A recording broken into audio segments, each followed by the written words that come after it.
you. Thank you.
So friends,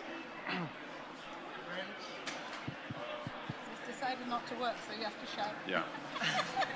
Just go there. I think it's brilliant that it's 3 women. Yes. Yes. friends, It's not working. No. I was in. friends, welcome back to this another very important session, and we have some very distinguished guests with us this forenoon, and we are going to be listening to them. We are going to be interacting with them. You will have your opportunity of interaction. And this session is going to be moderated by none other than Martin Yug. And welcome him. Thank you. And he is the General Secretary of Lutheran World Federation, based in Geneva, but then as we know that LWF is working in different parts of the world, and very important ally of ACT Alliance, and we are in the same family, World Council of Churches. This morning, the General Secretary, as the chair of the Assembly, opened the Assembly, and we are in partnership with LWF, and I'm very grateful, Martin, that you are here to moderate this session. So I hand it over to you now. Thank you very much, and good morning. It's a great privilege to be here, and thank you for your introduction.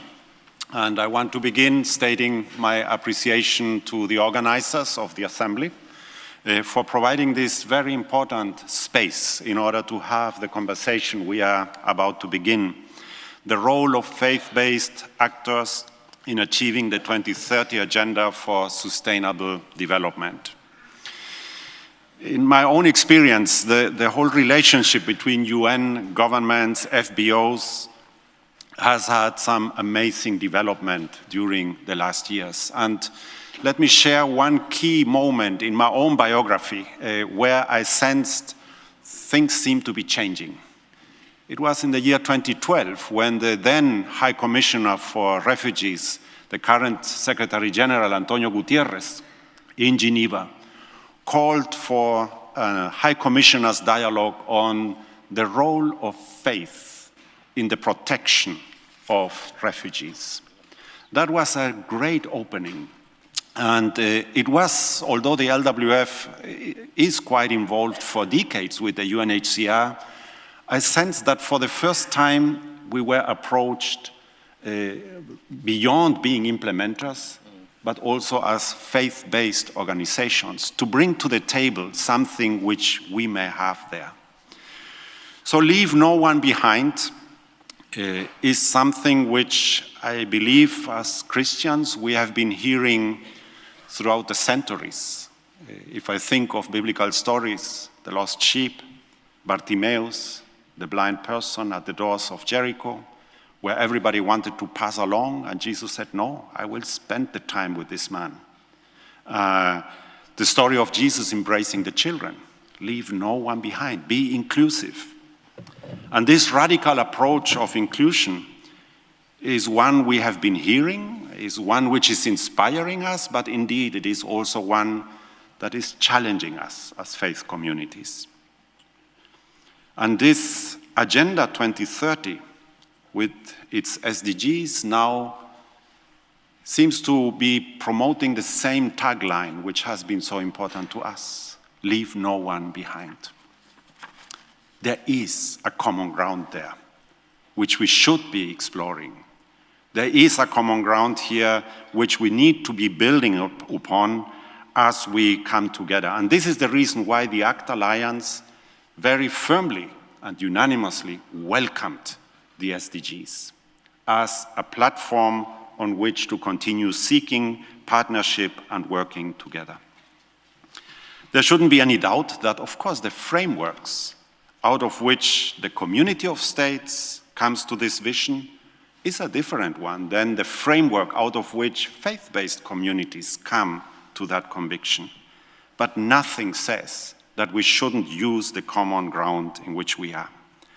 Recognizing each other as people and communities that embrace the same vision, we have started a journey with the United Nations and with the governments in order to get to know each other better.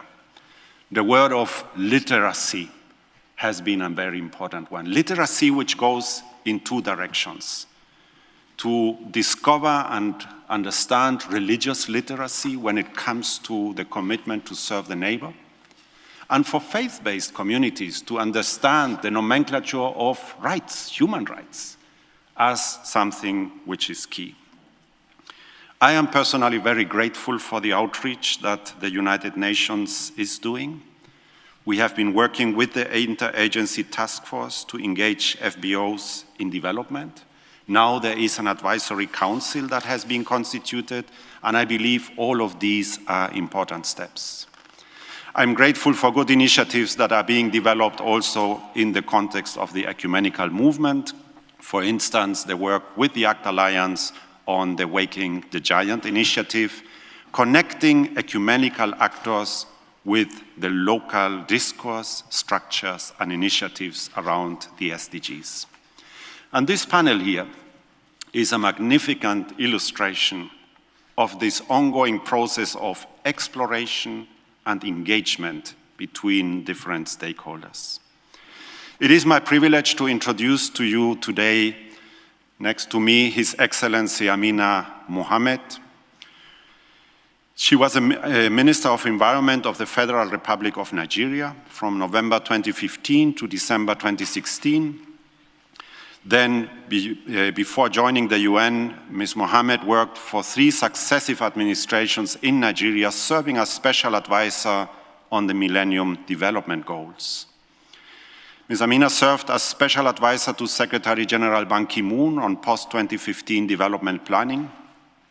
She is an adjunct professor in development practice at Columbia University, and she was appointed Deputy Secretary General of the United Nations since January 2017. Let us welcome Ms. Amina, His Excellency Ms. Amina Mohammed.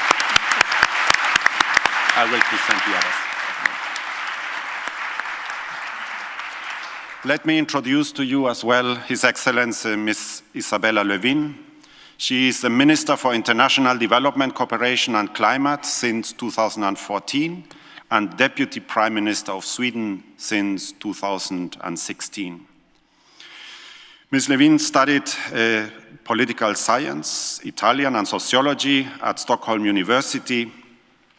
Her vision as Minister for International Development Cooperation and Climate and Deputy Prime Minister is to modernize Sweden's development cooperation so that it can tackle the challenges facing the world. And there is one sentence I have been quoting you, which I have been using a lot. She is saying, we are the first generation that can wipe out extreme poverty and the last one that can halt climate justice. Welcome, Your Excellency.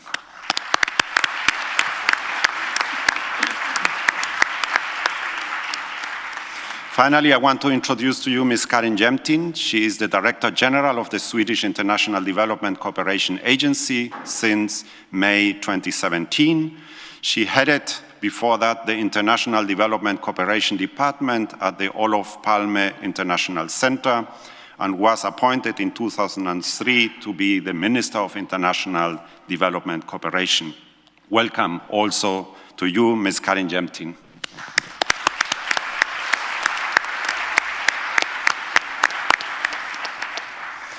Now, in view of our procedure today, we will hear 3 inputs from our 3 guest speakers, short inputs up to 10 minutes just to give us some thoughts out of which we would later on engage in conversation. So after the inputs, you will have the opportunity to ask questions. I may ask you to please disregard the watch, which you will see with the 3 minutes. I propose we stick to 1 minute in order to ask a question so that we have a good time to engage in conversation with these illustrious guests which we are having here. And at the end, we will be rounding up and finishing this. So without further delay, let me then ask the Deputy Secretary General of the United Nations His Excellency Amina Mohammed to address the ACT Assembly. Thank you.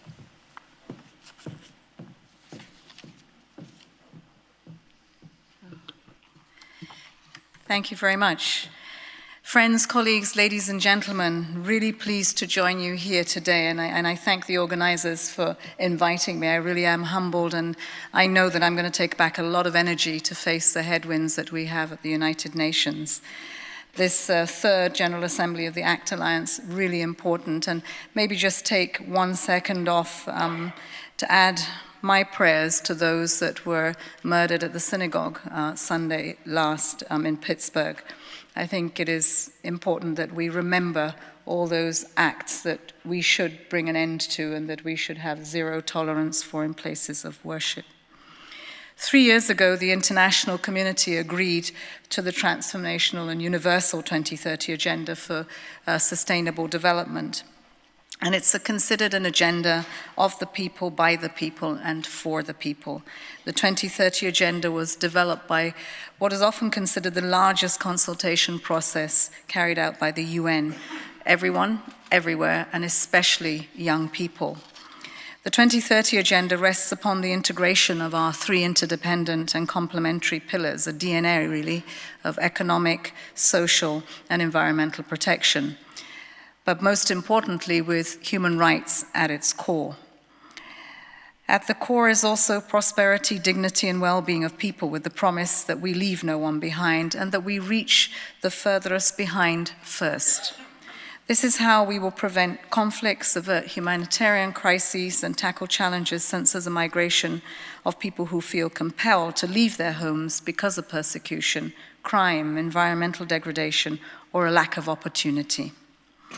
Faith organizations and their leaders have long played a critical role in addressing the needs of those that are left behind. And I wish to acknowledge the dedication and contribution of faith-based organizations, such as the ACT Alliance, to issues that are very close to my heart: social justice, human rights, and sustainable development. But I'd also like to commend and thank you for the important role faith-based organizations played in the formulation of the 2030 agenda. For example, as part of the most widespread consultation process that we conducted, we had many communities noted in their websites that crafting a development agenda that is accepted by all countries and applicable to all countries is to acknowledge the interdependence of fundamental oneness of the human race.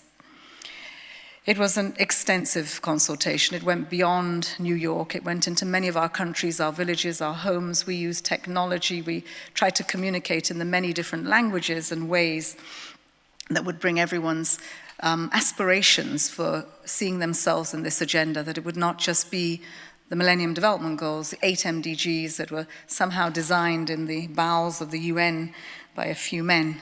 This was one to be about all people. The continued support and activism of faith-based organizations will be essential as we forge ahead in our quest to achieve the SDGs. Today's development challenges are really very complex, greater than any one government or organization or individual can solve. Multilateralism under siege and human rights agenda losing its traction. Our global village is strained by intolerance, discrimination, and the rise of populist nationalist politics. More than 700 million people, or 10% of the global population, still live in extreme poverty.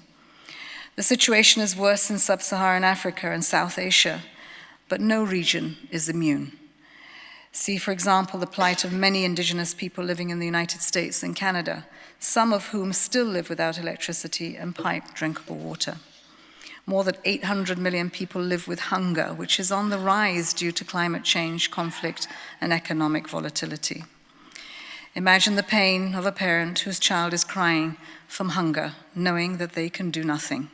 Hundreds of millions more lack access to safe water and dignified sanitation or adequate housing, healthcare, education, and employment opportunities. In many instances, the burden of deprivation is disproportionately borne by women and girls, or marginalized social groups, including youth, persons with disabilities, people living with HIV and AIDS, older people, indigenous people, refugees, and internally displaced persons and migrants. These are people who are being left behind, for whom the SDGs are, or should be, a beacon of hope. So when we speak of putting people first, we must especially consider how the promise of the SDGs can be real for these marginalized groups. For as the Bible says, we should love our neighbor as ourselves. We also learn from the book of Proverbs that whoever oppresses the poor shows contempt for their maker, but whoever is kind to the needy honors God. These precepts are a guide for people of all faiths and underpin the Sustainable Development Goals. Friends and colleagues, the way to keep the SDG promise is through partnerships, collaboration, doing things together. That is the objective of all 17 goals, but especially the 17th. It calls for strengthened collaboration among national governments, the international community, civil society, the private sector, societies, communities, families, and many other actors. While governments must create an enabling environment and lead in the formulation of inclusive development policies, transformation requires the efforts of all stakeholders, a collective responsibility with inclusion as a guide. We must harness the unique capabilities of a wide range of actors from all parts of society through innovative, multi-sectoral, and multi-thematic partnerships to achieve the SDGs. And we must create the space to leverage these partnerships. Faith-based organizations have a critical role to play. Your core values are largely in line with the 2030 Agenda. This is true whether you're a Christian, a Buddhist, Hindu, Jew, Muslim, or any other faith.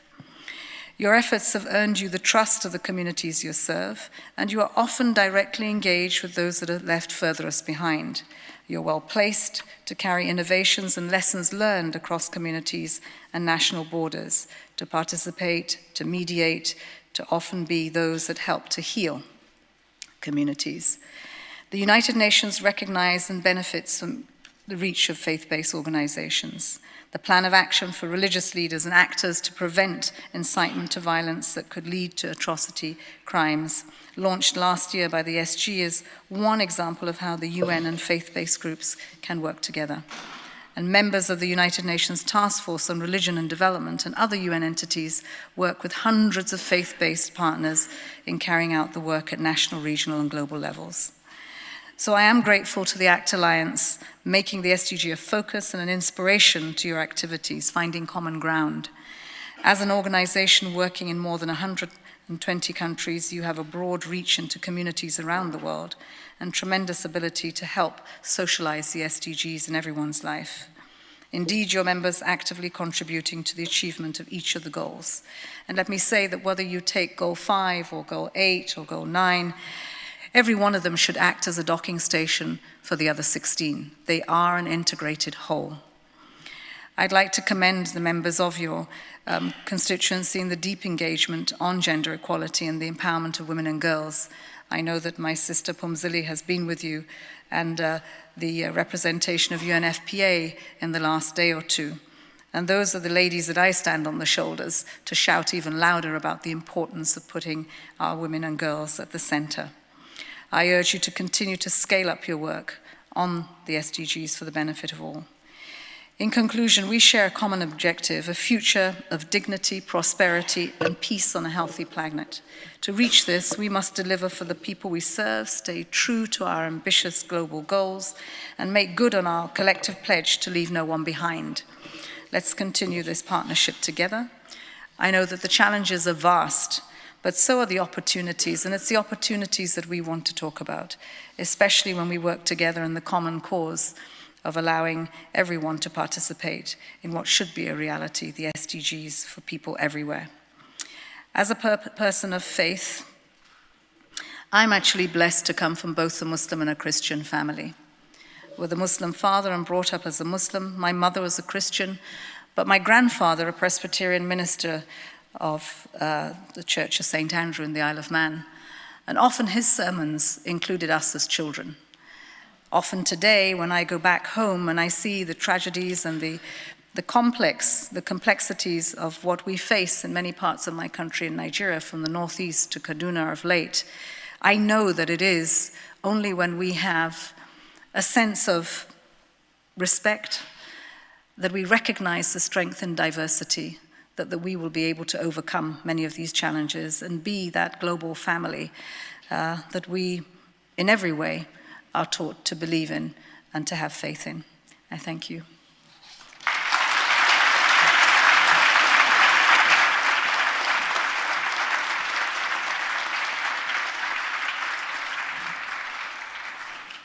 We thank Her Excellency, the Deputy General Secretary, for your words, and we invite now Her Excellency, the Minister.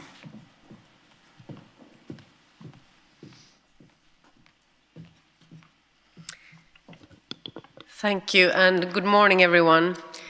Your Excellency, Deputy Secretary General, Director General Karin Jämtin, Dr. Agrawal, and Reverend Junge, Excellencies, ladies and gentlemen, it's an honor for me to be able to address the General Assembly of the ACT Alliance here in Uppsala.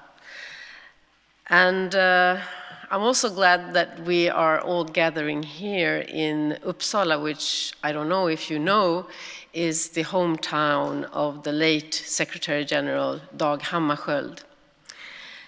And Dag Hammarskjöld used his faith and spirituality to understand the politics of the global world and also to find strength in his own mission. And if you ever go to New York, I very strongly recommend that you go into UN headquarters and to the quiet room, the meditation room, which was initiated by Dag Hammarskjöld. And it's a room of peace and silence in a big, big building of work and dialogue and debate. And it was created to be a place without any religious symbols, however, where you could feel the presence of the God of all, and the huge block of iron ore in the middle of the room, which is lightened by a small ray of light, is really the altar of the God of all. And it's a place where people of all faiths, all creeds, all religions can come and contemplate on the business of the world. And it's a reminder that faith also plays an enormously important role. It has played an important role in history, it still does in politics, and not least in our inner selves and our moral and values. And faith-based organizations are extremely important partners, both historically and presently, for the Swedish government's development policy. The understanding that we have one world and that solidarity has no borders was first offered from the churches in Sweden 150 years ago through returning missionaries and aid workers.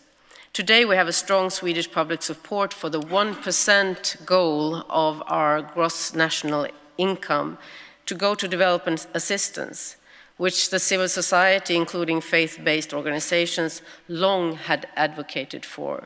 So thank you for always standing up for solidarity.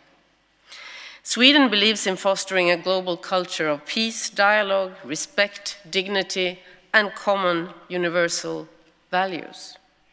When the 2030 Agenda was adopted at the UN General Assembly in 2015, it represented the most ambitious development agenda in history and the most widely owned development framework to date, based on such common values.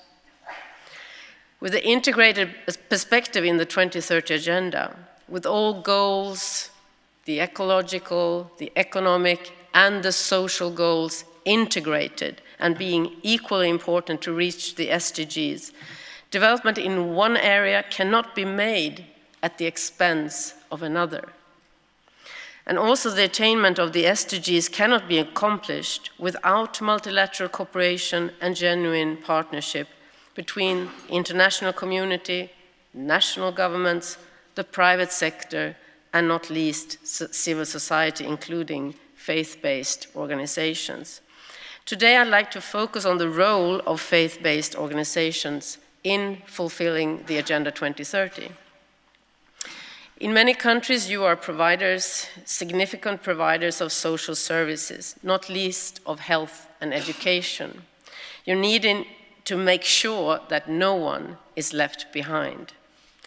Your presence in remote and hard-to-reach areas and your understanding of the cultural and religious context in which you operate are vital and quite often saving lives. For example, throughout the Ebola crisis in West Africa 2014 and 2015, religious actors not only provided health, education, and social services, they also helped to build trust and to create conditions for necessary behavior change among the affected population. How to take care of deceased loved ones and burial ceremonies had to change, and it did. One of the lessons learned from the Ebola crisis is that the value and legitimacy of local religious actors cannot be underestimated and needs to be appreciated and drawn upon by national governments as well as international actors. By saying this, your engagement not only helped the people you reach out to, but also to fulfill the goals of international development cooperation. And I'm certain that Ms. Karin Jämtin, Director General of the Swedish International Development Cooperation Agency, who speaks directly after me, will bring up some more concrete examples of Swedish partnership with faith-based organizations in the field. However, faith-based organizations are important partners not only for your work in the field, your voices are also needed at the multilateral level. An excellent example of this can be drawn from our experience at the Commission on Population and Development in April this year. The Swedish delegation to the CPD consisted of representatives from the Swedish government, the Swedish Association for Sexuality Education, and the Church of Sweden. This unique constellation sent a powerful message that religion and sexual and reproductive health and rights are compatible. Religious leadership and faith-based actors are needed to advance gender equality and SRHR, and alliances of this kind are part of the way forward. Sweden further recognizes the crucial role of religious leaders and faith-based organizations in conflict prevention, conflict resolution, and confidence building, and try to engage closely with important actors in a number of areas. Sweden has a long history in this field. For example, our engagements in projects like Euro-Islam in the 1980s and 1990s deepened our contacts with important actors. Our long dialogue activities in the Mediterranean region is a symbol of our desire to bridge the gaps. It brings a variety of actors together for increased understanding in dialogue. Domestically, the Swedish government offices and the political leadership regularly meet with and consult with religious actors in Sweden, with academia and media, and with other civil society actors. Our cooperation with the Church of Sweden is very valuable. Thank you for always having the long-term perspective. You work with future generations in mind. Your implementing partners have long histories in their cultures, countries, and contexts, and they invest to stay. The UN and national governments alike must work to draw upon our existing partnership with faith-based organizations. Not only in the outreach of your organizations, they are vital to the fulfillment of the specific development goals. They're also key to making the 2030 Agenda an inclusive and a universal project. I started by referring to Dag Hammarskjöld and the Room of Quiet in the UN headquarters. Still today, his speech from the opening of the room is handed out to visitors, and he ends with, "There's an ancient saying that the sense of a vessel is not in its shell, it's in its void." So it is with this room. It's for those who come here to fill the void with what they find in their center of stillness. So with peace in our hearts and minds, we have the possibility to help others. And I'm very delighted to be here. And please, Chair, let me end by saying that the wonderful quote that you, well, undeservedly gave me is in fact a quote of Ban Ki-moon, the former Secretary General. But I very often quote this, and I'm very proud that I can send the message further that we are the last generation that actually can end poverty, and also the last one that can stop climate change. Thank you.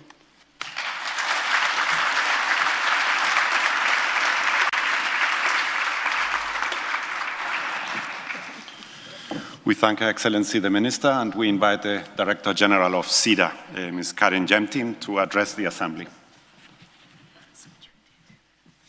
Thank you. I feel humbled to be here, and I feel humbled to speak after Her Excellency the Deputy Secretary General and Excellency Minister Levin.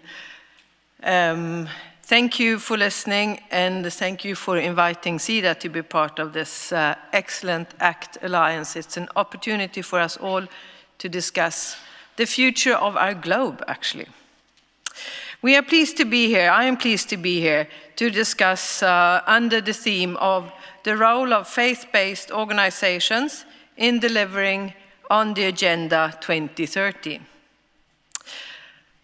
Needless to say, maybe, but I want to stress, the ACT Alliance is an important actor in development cooperation. And the hosts of this assembly meeting, Diakonia and the Church of Sweden, are strategic and important partners to SIDA, and we have long-standing and fruitful relations. We work in concrete ways together at country level, but also on policy level to push the Agenda 2030.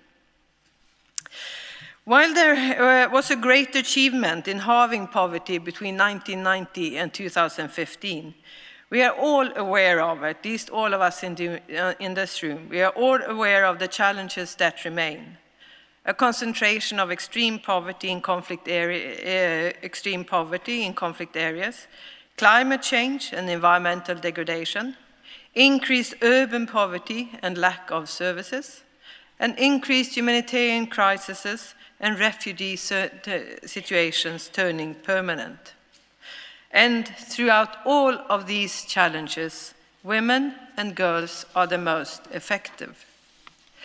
In addition to the crises, democratic space is shrinking in many places worldwide, including in some of the European countries. 25% of the countries today in the world are counted as not free, and 30% as partly free. The weakening of democratic institutions increases the prevalence of short-term or the risk for short-term unsustainable solutions, conflicts, and inequalities.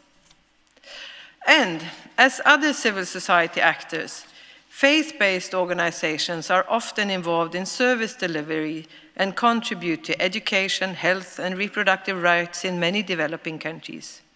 Thus, the shrinking space for civil society also has negative impacts on the rights to health and other social services. To achieve the Sustainable Development Goals, we all have to be brave, and we all have to find new innovations and new partnerships. To achieve the goals, we need also to catalyze finance. We need to work with development aid, but also to catalyze other kinds of financing. Approximately 5 to 7 trillion US dollars has to be catalyzed, an amount by far exceeding traditional aid funds. And I would like to start off, I will mention a lot of partnerships over my minutes here, but I would like to start off by mentioning maybe a surprising partnership between SIDA and the investment community in Sweden. In 2016, SIDA reached out to the largest financial actors in Sweden, pension funds, asset managers, and investment companies, to discuss the role of investors on the Sustainable Development Goals. This has resulted in the formation of a network called the Swedish Investors for Sustainable Development, the SISD. It's a very active network of 18 financial actors working on the Sustainable Development Goals. The network is steered by the company's CEOs together with SIDA, and a very active partner and member in the network is the Church of Sweden. The Church of Sweden has a strong leadership for sustainable finances. It is shown by the brave steps taken in disinvesting in coal and gas, for example. In SASD, the Church of Sweden is very engaged and one of several driving forces in the working groups around Goal 6 on clean water and sanitation, and in Goal 11 on sustainable cities. The working group around sustainable cities has been focusing on creative and concrete investment opportunities, and in the beginning of this month, 4 of the actors in the network, 4 of the actors being Church of Sweden, Skandia, SE-banken and Handelsbanken. Every Swede knows what this is, I can tell you afterwards. The 4 partners invested 2.5 billion Swedish kronor in a World Bank bond for sustainable cities, a very concrete partnership to achieve the sustainable development goals. We have to work further around the SDG 17 altogether, but this is a very concrete and, to me, positive example.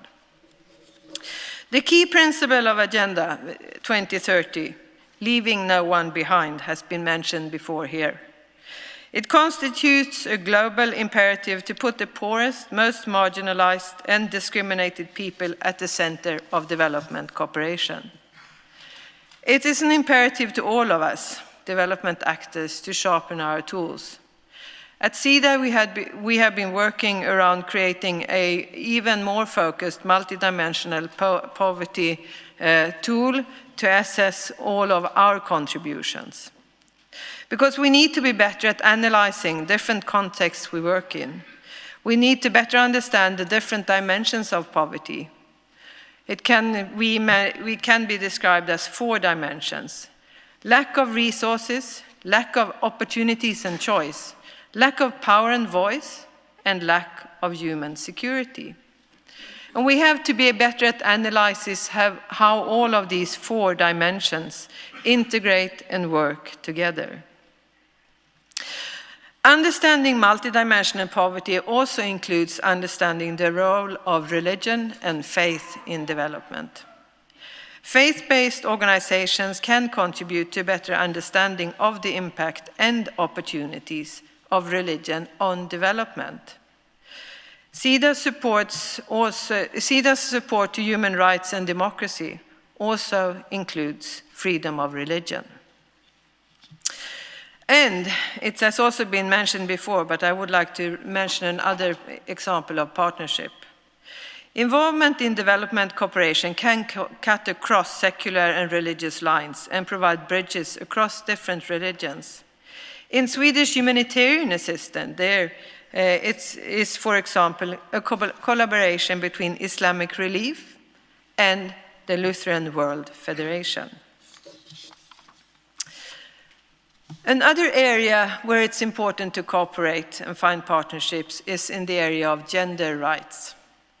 We have seen progress toward greater gender equality in recent decades, but the change has been uneven and many inequalities persist. Barriers still stand in the way of women and girls' rights and empowerment. Worldwide today, 15 million girls under age 18 are married each year. At least 1 in 3 women experience physical or sexual violence in their lifetime. In some countries, girls are still less likely than boys to complete secondary school. Women and girls are underrepresented in economic and political decision-making, face barriers to equal participation in the formal economy, earn less, and have unequal access to assets and property. And for millions of women, the day they give birth is one of the most dangerous days of their lives. Harmful traditional practices include child, early, and forced marriage, as well as female genital mutilation. The latter practice is still widespread in many countries, and in 2015, it was estimated that over 3.9 million girls were subjected to this harmful practice, which is still common in more than 30 countries. Faith-based actors are able to reach and affect traditional practices that impact negatively on gender equality. And, for example, in Ethiopia, female genital mutilation is reducing as a result of active mobilization of local communities, including faith-based leaders and organizations. Friends, religious leaders across the globe have huge impact on people's values and behavior. As moral duty bearers, they have a responsibility to promote, respect, and protect universal human rights of all communities. As part of civil society, faith-based actors can mobilize and influence public opinion. They can increase awareness of human rights, gender equalities, democratic principles, environment, and climate change. And, most importantly maybe, also give a voice to people living in poverty. The Agenda 2030 era is about building new partnerships between all kinds of partners: the UN, governments, civil society organizations, and the private sector, for effective implementation of the Sustainable Development Goals and international gender equality commitments. This General Assembly and this meeting today is therefore extremely timely and a very good opportunity to further strengthen our joint efforts. I would like to end off by, again, thank you to the ACT Alliance for giving me the opportunity for being here, but most of all, thank you for all the brave and important work you are doing to push us all towards the goals in the Agenda 2030. Thank you.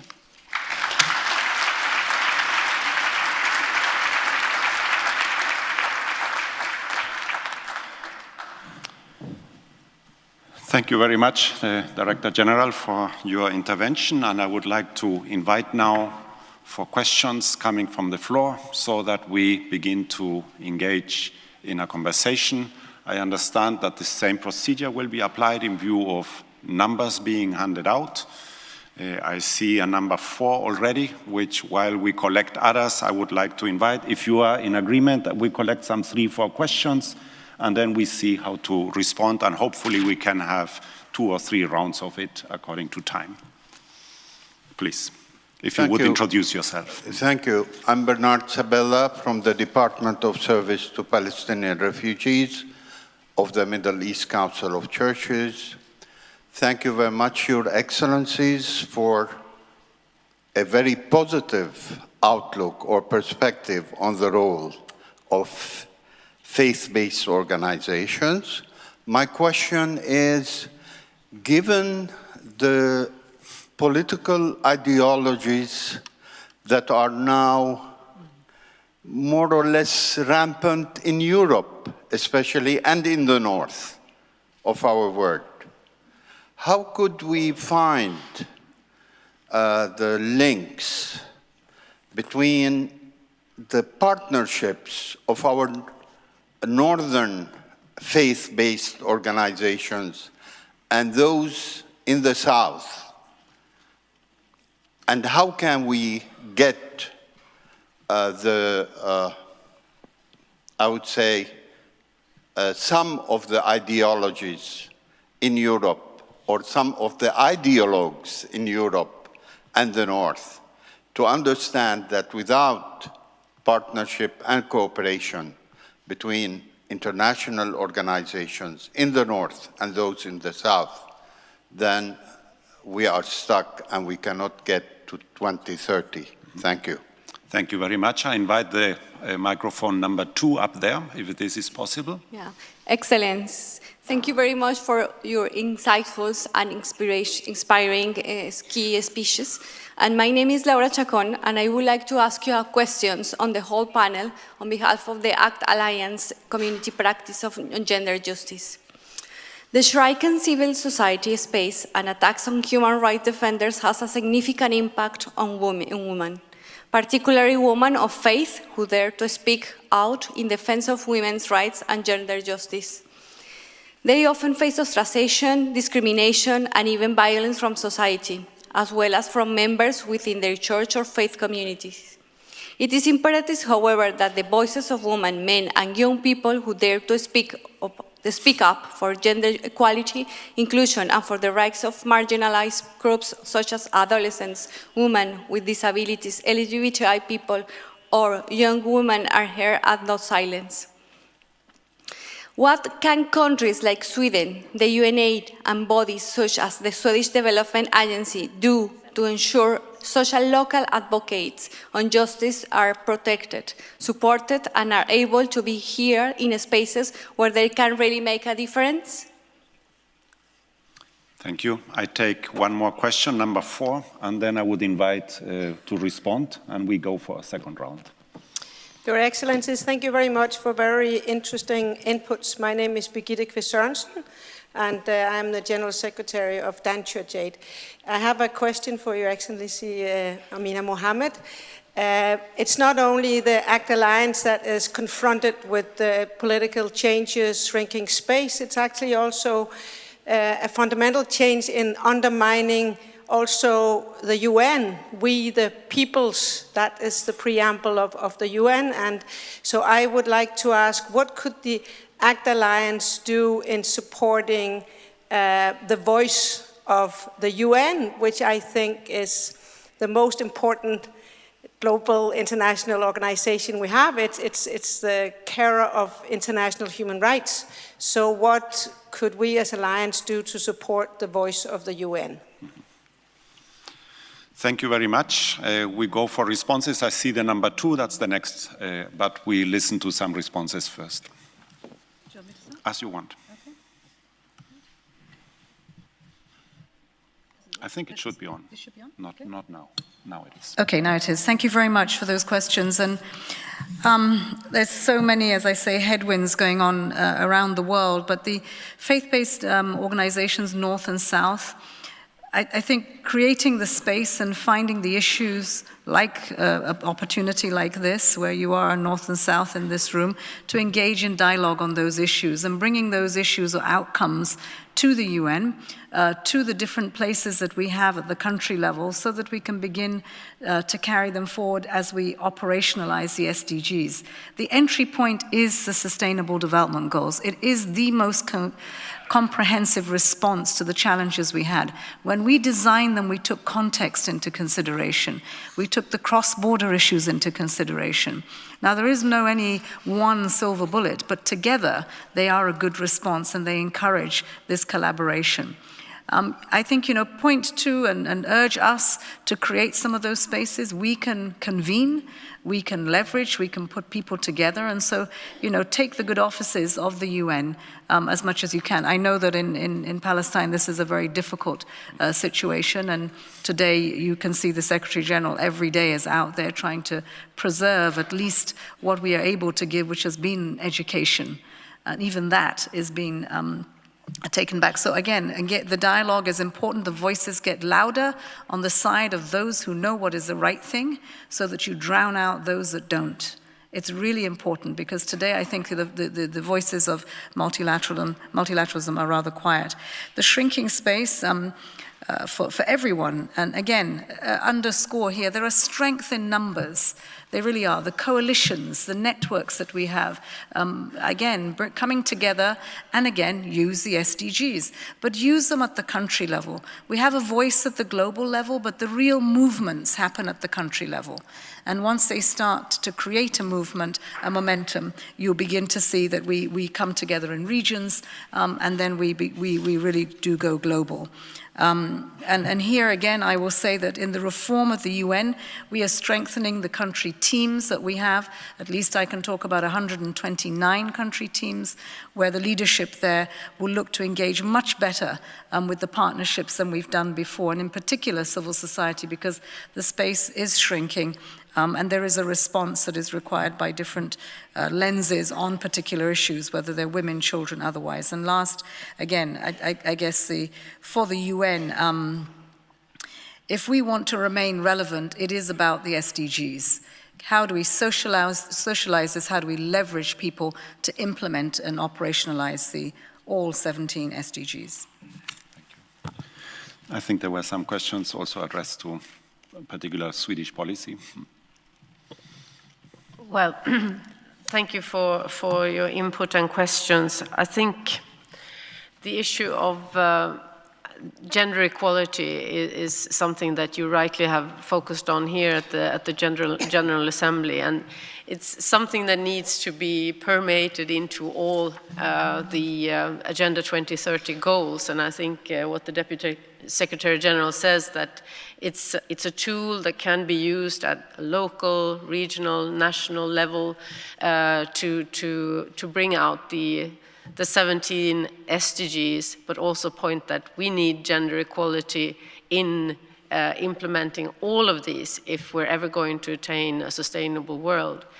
From the Swedish part, for the first time, we now have a global strategy for gender equality that's going to be implemented through our development agency. I think, I mean, there's an openness also to look at collaboration with different faith-based actors and your own strong leverage on really questioning some of the patriarchal values and customs that are very much the hurdle for real gender equality is something that is extremely important that you recognize. Sweden is also pursuing, as you might know, a feminist foreign policy. It's now been followed by Canada that also officially has a feminist foreign policy. You might ask, what is a feminist foreign policy? Well, we have produced a handbook on the feminist foreign policy. It's not about an opinion or about being extremist, radical feminist. It's about really making sure that you have representation that is equal of men and women, always asking that question, whether we're talking about climate issues or infrastructure, what have you, you must always make sure that women and men are represented alike. It's about resources. It's about making sure that we're actually providing resources that takes this into account. And of course, it's about rights, acknowledging that if there's a structural oppression of 50% of the world's population, then human rights are not being realized. So this is really important. Please. Thank you. Yes, just some comments on some of the issues that were mentioned. Gender cuts through all of our contributions and all of our collaborations, being it on global level, national or regional level in all countries everywhere. The global strategies give us an opportunity to work with global partners. It can be, we're in the process now of finding our partners and how to take it forward. And of course, the section of society that you are representing in all of your countries are extremely important to change the situation for women. So I'll take that with me. But we also have a good, I'm looking here at our Swedish partners, we have a good collaboration in the area of gender issues, gender rights, and the rights of women to have an equal say in society as men all around the world. So I'm looking forward to that continued cooperation. But I would also like to take the opportunity of mentioning or saying something around the importance of the United Nations and the voice of United Nations. I can feel the same worry that was expressed by the Danish representative here. And the worry comes from that we need the United Nations strongly at country level as a delivering results in very concrete ways for us all to reach the Agenda 2030. The UN needs to deliver, and it needs to deliver better. And therefore, one ask that I could have as head of SIDA is that for all of us to push for the UN reform to happen, for all of your countries to deliver on promises, but also to help to finance the reform, to be very blunt. I mean, I maybe don't want to say it, but I can say it for her. We need the reform to be financed. Thank you. Thank you very much. I'd like to invite a second round of questions. So I see a number 2, I see a number 3. There are more hands being raised. So number 2, please. My name is Tytti Matsinen, and I would like to ask a question from the Deputy Secretary General and Ms. Jämtin on behalf of the ACT Alliance Community of Practice on Disability Inclusive Development.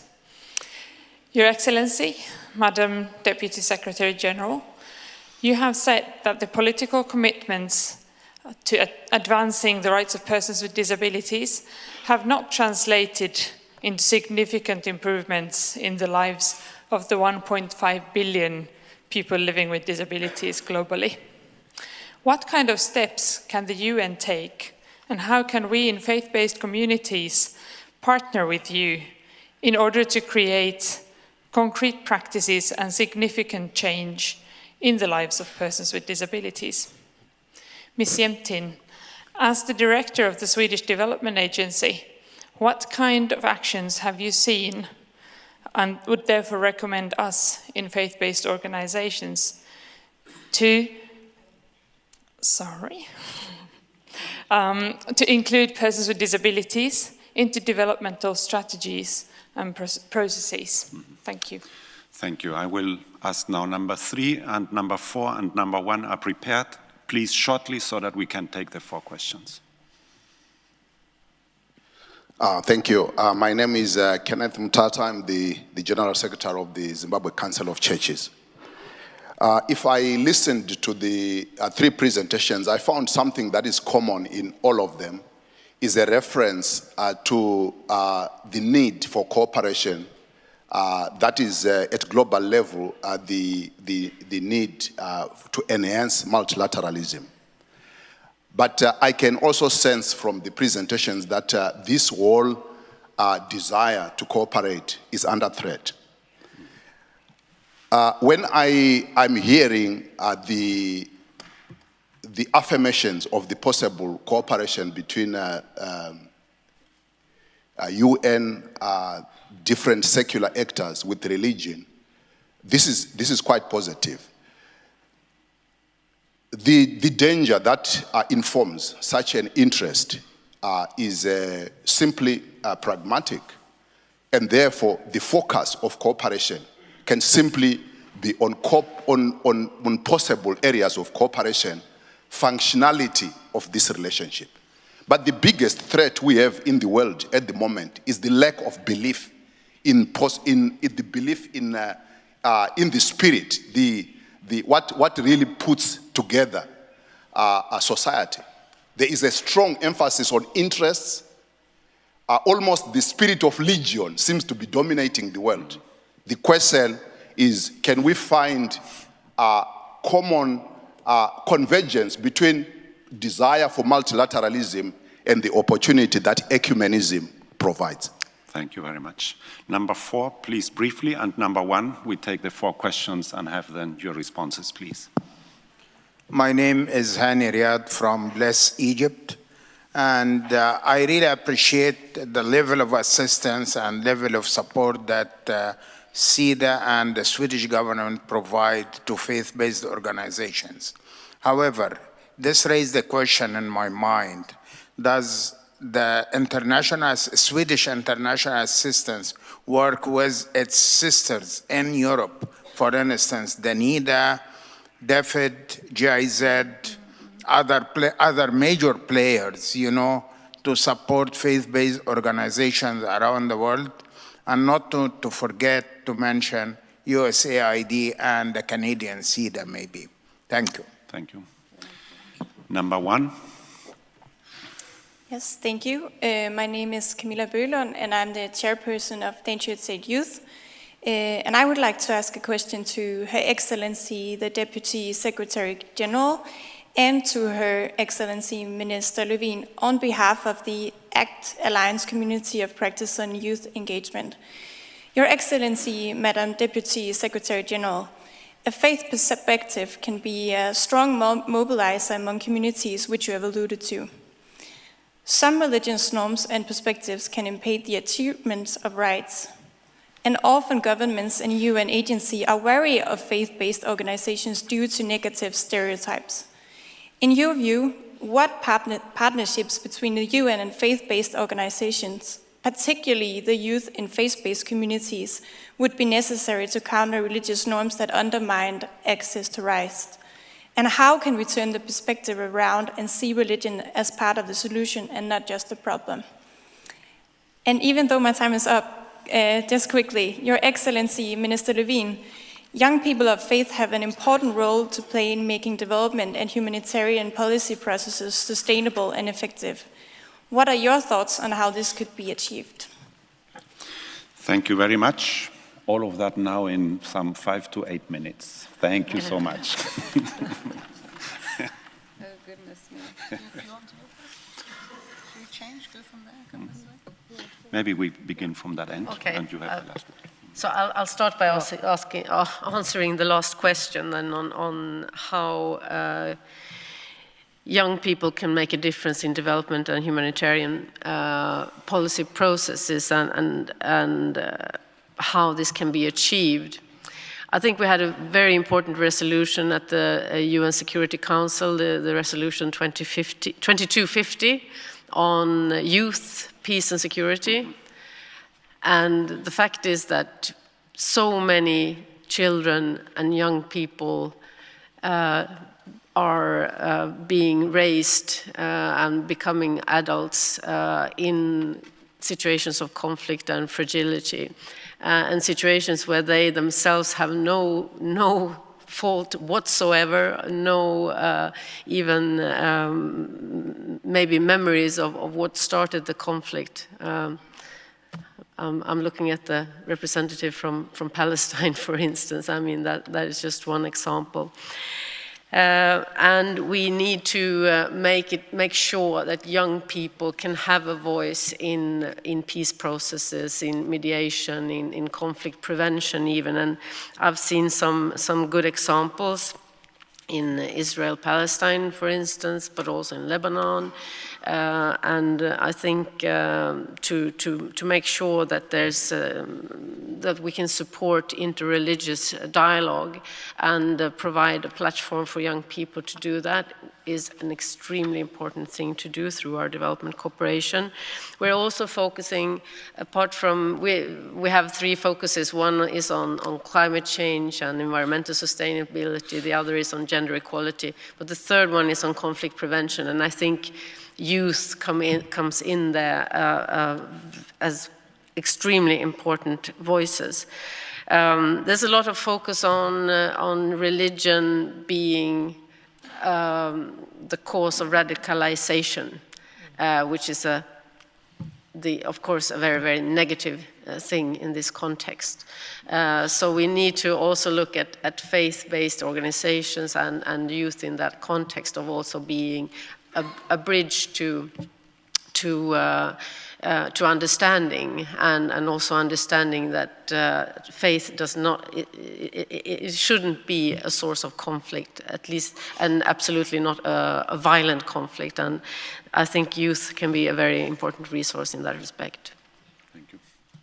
Yeah, I would like to comment on 2 of the issues, and the one is of course from Egypt. I will bring that with and try to influence other heads of agencies and agencies working like-minded, of course, but also others. And in 2 ways. The one is of course to work with faith-based organizations in all corners of our globe. And the other is to always respect the freedom of religion when working maybe with other organizations and with human rights in general. So in those 2 aspects, but also in others, I will take that with. It's a very good comment on how we work with other partners. When it comes to disabilities, there are many areas I would like, but there are many things that I could say around that.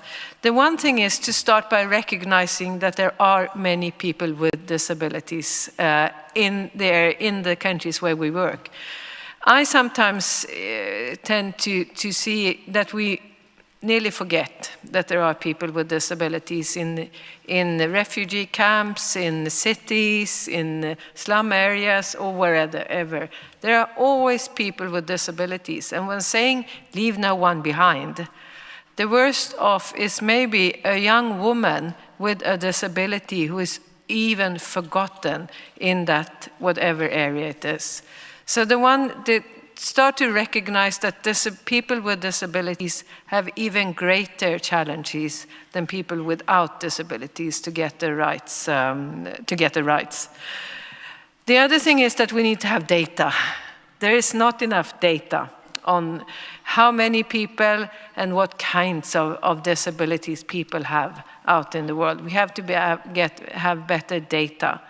I think I know, or rather I know that the UN is working on that, but I also know that the World Bank is working on data around disabilities, which will make it easier or at least less difficult for us all to work with people with disabilities in different ways.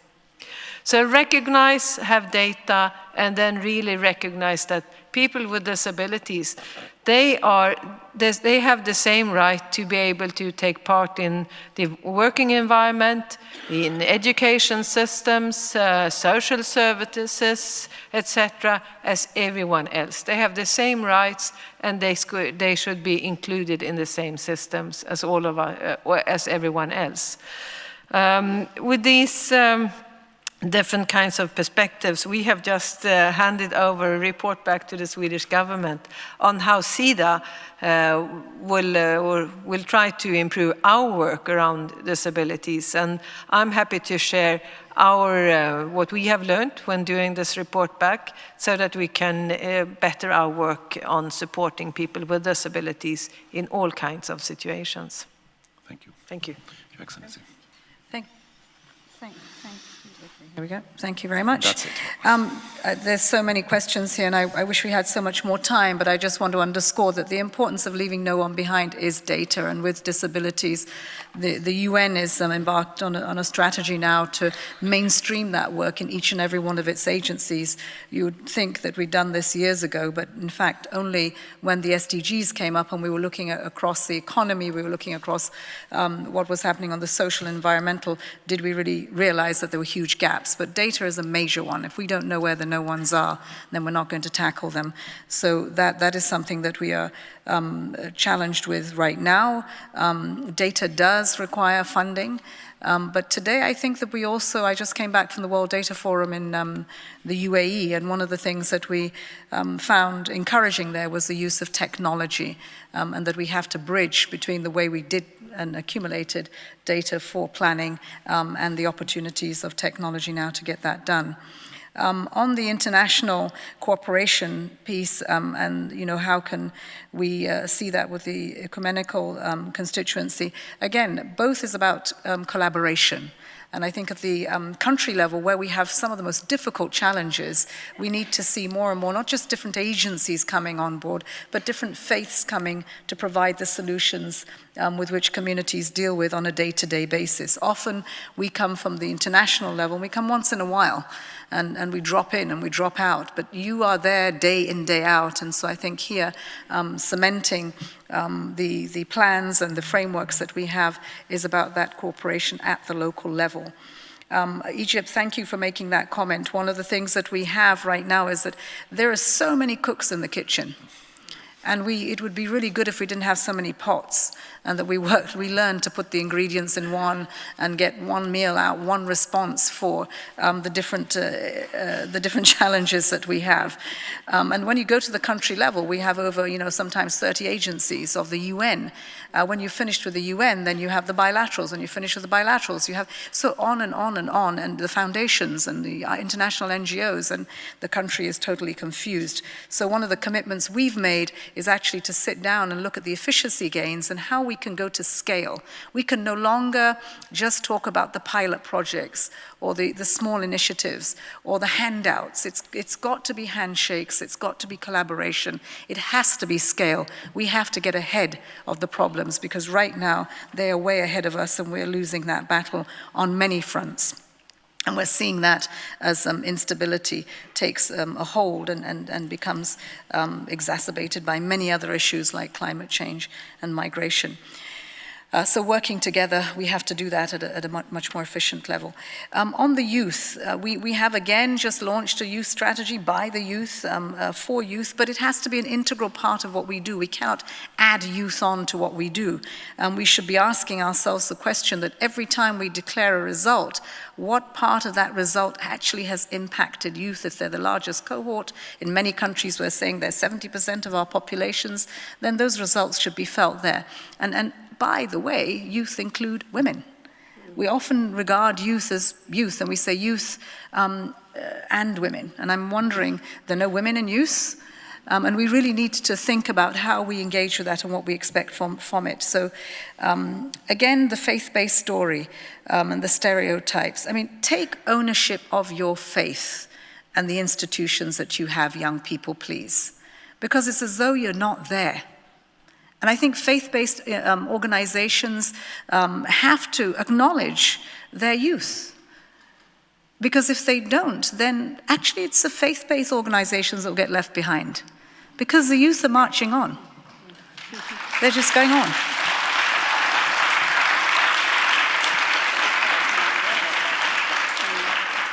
And it's incredibly important because that radicalization wouldn't have happened with young people if they were part and parcel of those institutions and were not.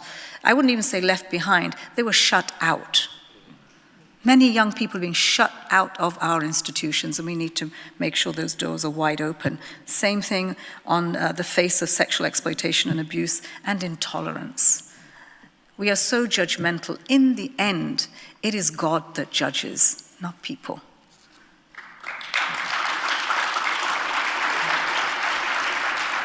And last but not least, let me say that the congregations that you have are huge.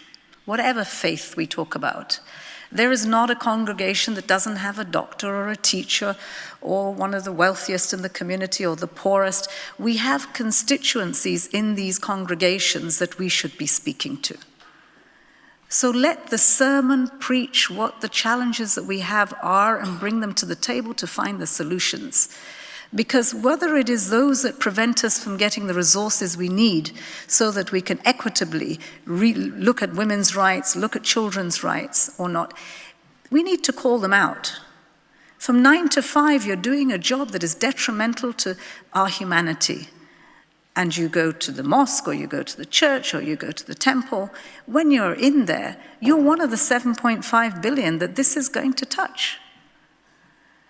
If we cannot be the first generation to end poverty, the last one on climate change, then we have no future. So there is no isolation anymore. It is about our constituencies, and we need to speak to them in the sermons. Every opportunity we have, we need to speak to them directly because they are there. And without them, there will be no moving ahead. So I think we, call them out, please, because there is too much to be lost if we don't do that. If it is corruption, I know that in my country, let me just talk about my country in Nigeria, I know corrupt people go to church, the mosque, and every other place that they pray in front of. And someone ought to be talking to them. It's not right. Because corruption is not just about stealing. It's about taking money away from those who could deliver safely, who could go to school, which is their right. Those that now, as a result of Boko Haram, because they were excluded and terrorists are not born, there's a reason why they came together and decided to fight government. They went for the underbelly of any country, which is poor people. So I think that, here we must do that. Violence against women? Excuse me. Most of us who go to those places of worship are practicing violence against women, one way or another. And I think if you want to do that, go to confession once, but not 3, 4, 5, 6, 7, 8, 9, 10 times. Once, and don't do it again. You don't have to. And so I really do, hope that you will bring back what we are losing very fast, which is our core, our humanity, those morals, the values that no matter what the religion is, it teaches you to do no harm. And we need to get back to that. I think I've overshot my time now. Thank you. No.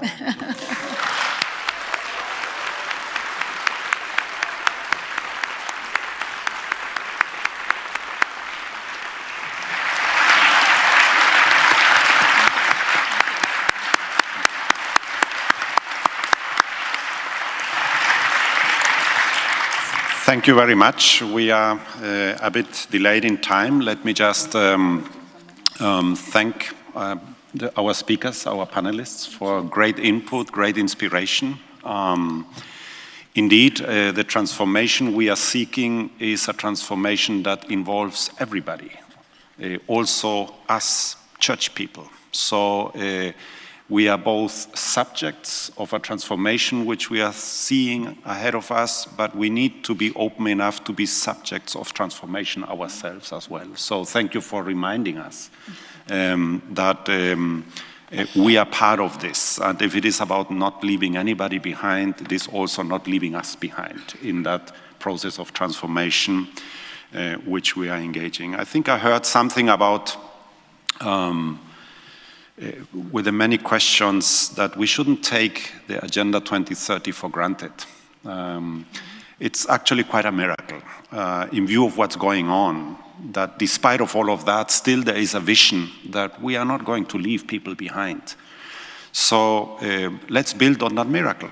Let's continue building on that, and let's seek those partnerships in view of then also facing all these other movements which seem to be undermining multilateralism, which seem to be undermining human rights altogether. And let me end on that note as somebody who has gone through a time in early youth with no human rights in place. It's a nightmare. So I hope that we will be able to tell people and remind humankind that a world without human rights is a nightmare, and playing around with them, undermining them, also the rights of refugees, is playing with fire. On that note, I give back to the moderator of the ACT Alliance, not without taking the advantage of thanking him for leadership during these 4 years on behalf of us, the Lutheran World Federation. Thank you very much, Reverend Martin Jog, for moderating this session. And it is also a pleasant duty to share with all of you that Her Excellency,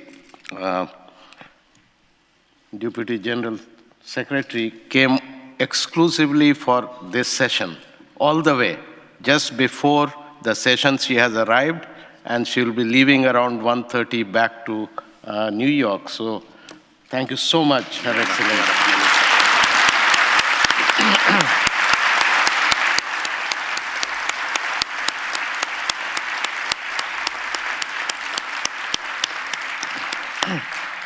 And that shows that we have an assurance that UN is here to listen to us, our perspective, our work with the communities. So, ma'am, again, thank you very much. And I would also take this opportunity to thank Her Excellency, Minister of International Development Cooperation and Climate, and Deputy Prime Minister, for your presence and inspiring all of us. So let's give applause to her also.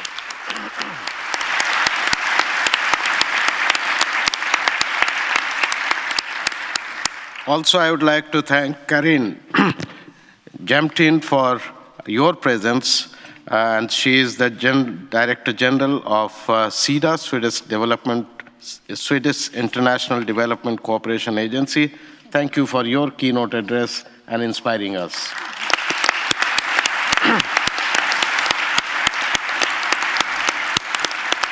And with these words, may I invite Sarah to tell us what will happen next in the program. Thank you, Sushant. Just a few very short announcements for you now. Don't forget to look around the exhibition during the lunch break. Lunch is now served in the restaurant on the ground floor, and we'd like to say at meal times, please do consult the service staff there if you requested a special diet when you registered, so that they can facilitate that for you. After lunch at 2:30 promptly, the first regional meetings will start. So I just want to put up on the screen there, you can see which room your region is meeting in. There will be signs out to help you find those, volunteers with the sashes as well, guiding you to those meetings. But take a note there of which room your region is meeting in. We do ask everyone to vacate the hall promptly now. We'll be starting the press conference soon, so please make your way out as fast as we can and get down for some good lunch together. Thank you very much.